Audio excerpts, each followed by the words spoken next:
Hello and welcome to the channel. Thank you guys again for subscribing and watching the videos and liking all that good stuff. I appreciate that a lot. Um, Now, this story, I was kind of waiting on it and just seeing how everything will transpire. And finally, there's some good that is happening. And of course, I'm talking about Blizzard and Activision.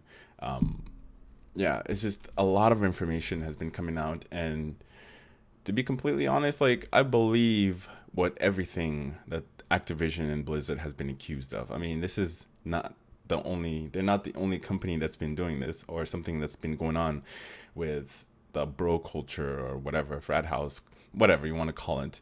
Um, Ubisoft had similar thing, and guess what? Nothing changed. They're still doing the same thing. I think that at this point, like everybody on leadership should be terminated or just they resign on their own free will or whatever. Um, but definitely, I mean, like the state does not go after you if they don't have anything. I'm telling you, like if you're innocent, completely innocent, the state will not come after you for nothing unless they compile a bunch of evidence and they have something against you that they feel and they're very, very sure that they can prosecute or they can get you. Then they will proceed forward. Otherwise, they wouldn't do anything without that proof or whatever. But if so many people are complaining and saying this is what's going on, this is what's happening, this person's blah blah blah, you know what I mean? Like, then they have the evidence and they have that smoking gun. Then they're gonna go all cuckoo for cocoa puffs on your ass. So let's go ahead and cover this. This is some really good news that's coming out of Activision Blizzard. I think they're doing the right things, but there's still a lot of work to do. And I do believe that the gaming industry should be unionized, just like the film industry that's unionized and all that other stuff. Unions are good, and there are some unions that are not very good. You just gotta decide which one you want. You want no unions or unions?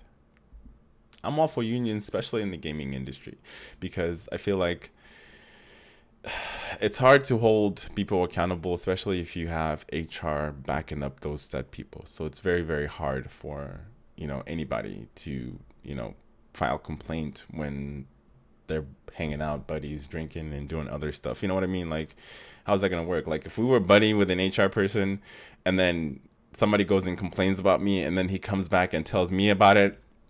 You know what I mean? Like, we're buddies. Hey, it's all good. You know what I mean? Like, maybe they'll just give me what is it, a smack on the hand or whatever. You know what I mean? But you will not be terminated for your job when you should be terminated from your job, especially when you're harassing employees.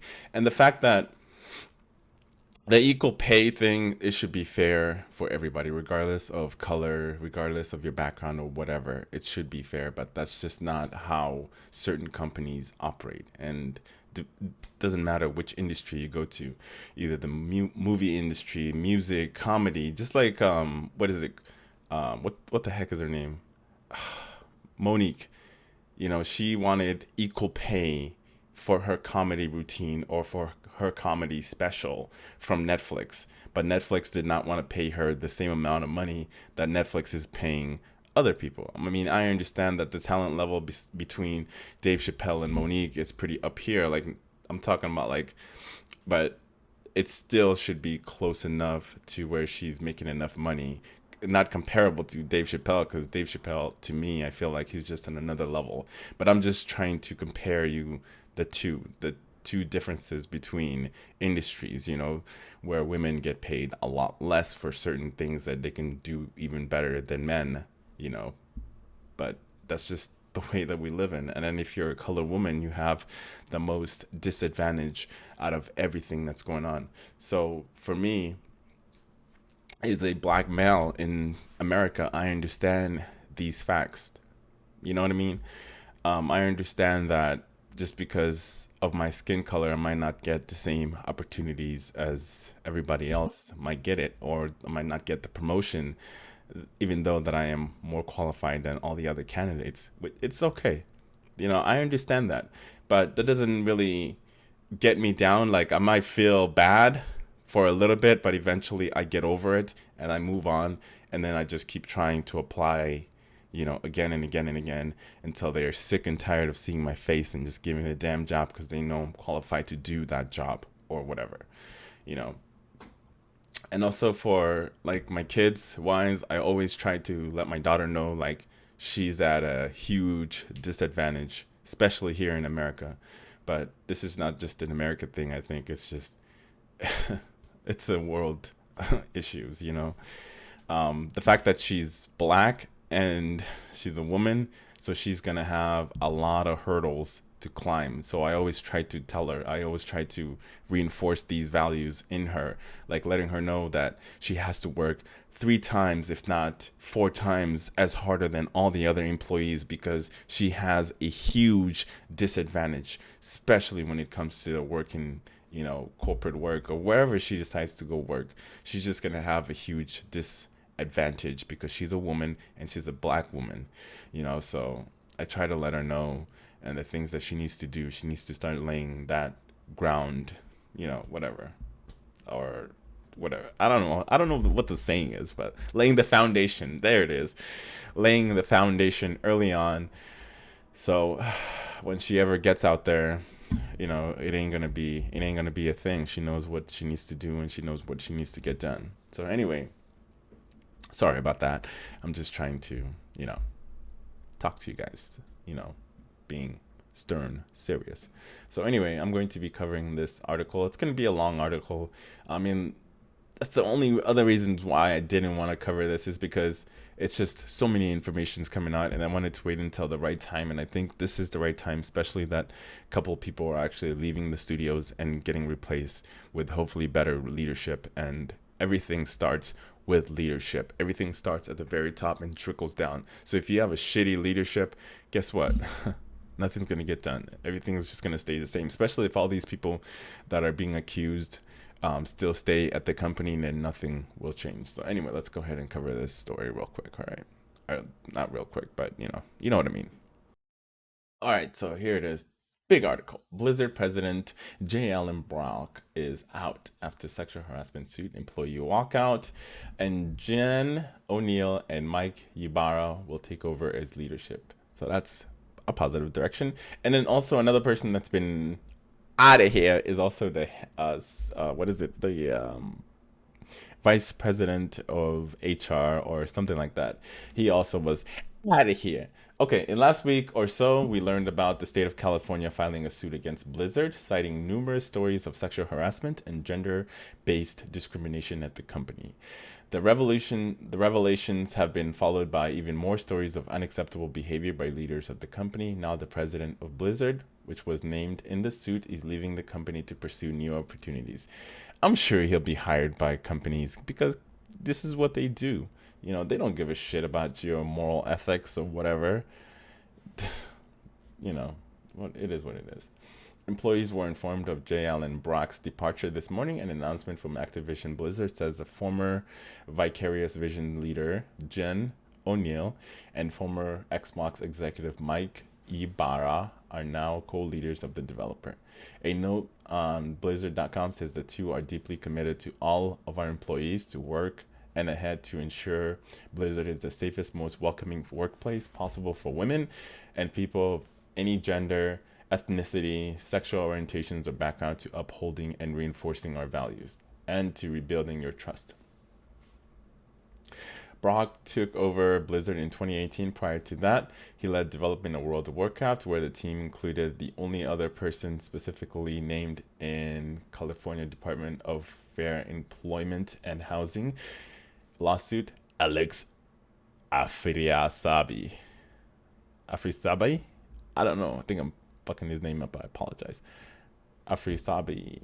Women told IGN that working in the company was akin to working in a frat house. The World of Warcraft team was specifically cited as an untouchable source of toxic culture because of money. The franchise brought in the long tenures of senior employees ahead of their walkout.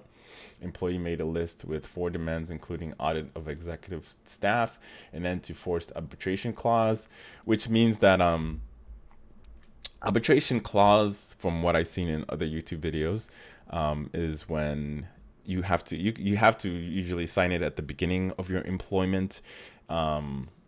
Most companies usually have it, but it benefits the company side. So what that means is if there's any issue, you cannot sue the company specifically for that issue. You have to go into arbitration, which means that somebody else is going to decide how much compensation you're going to get instead of suing for a set amount of money for it. So that's what that means. So it's pretty standard, but most of the time it benefits the companies and not you at all. And other changes to improve diversity and equality for marginalized groups at the company. These demands followed an inconsistent and admittedly tone deaf response from the company, including a letter from Brack, where he claimed to have fought bro culture throughout his career, despite the lawsuit alleging he was aware of and enabling the behavior cited.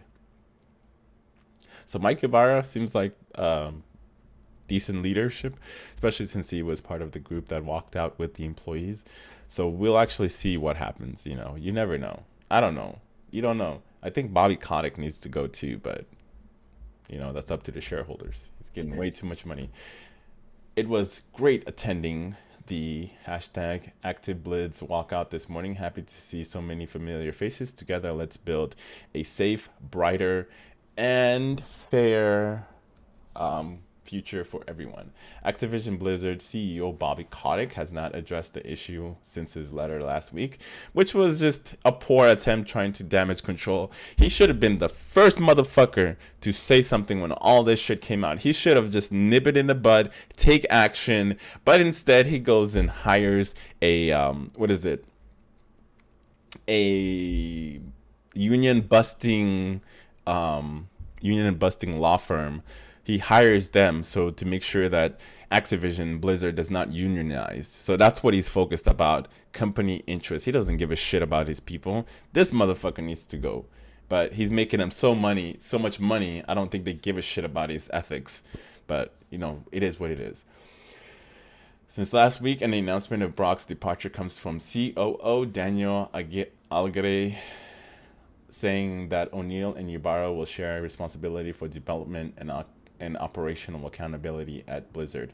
He noted that O'Neill has been providing leadership and support for the Overwatch and Diablo franchise, while Ybarra has been on EVP overseeing BattleNet since joining Blizzard in 2019. Brock's exit means he won't be part of Activision Blizzard's Q2 earnings presentation and call later today, as the company answers questions from investors and an analysis about its current situation. I am confident that Jane O'Neill and Mike Ibarra will provide leadership. Blizzard needs to realize that its full potential and will accelerate the pace of change, and I anticipate they will do with passion and enthusiasm, and they can be trusted to lead the highest levels of integrity and commitment to the components of our culture that makes Blizzard so special. So there you go. That's what's going on here. Like I said, also I think it was the senior vice president of HR. I think that's what it is. SVP, Senior Vice President of HR Department, has also been, I think he left on his own accord. He wasn't terminated, but he should have been terminated because he didn't do shit to protect the people that are complaining about these things that are happening. When you can't trust HR to do the right thing, what's the whole point of even complaining when no action gets taken? It's kind of mute. It's pointless. It's worthless, So anyway, I think that it's in the right direction that all these people are getting, the heads are rolling about damn time, because all this thing will not matter as long as Blizzard is making money. But if they're not making money, or this is actually interrupting their cash flow or whatever, then they will start making the right decision. I think this is definitely in the right step, but there's still more to be done. New policies, maybe unionization in the company or in the gaming industry in general should be, something that somebody needs to bring up. But Bobby Kotick, motherfucker right here, is like, nah, man, we don't want no damn unions. I'm gonna hire this firm for union busting. But yeah, let me know what you guys think in the comments below. I know I just kind of talked I just summarize the whole thing for you guys. There's a lot more information out there for you guys if you guys want to know more. I'll probably leave a couple of links in the description if you want to go look at it yourself. Pretty much everybody's covering this on YouTube, and I think I need to cover it as well too, because these people need more voices, and more people that I can reach, the more, you know, this can be shine a light on.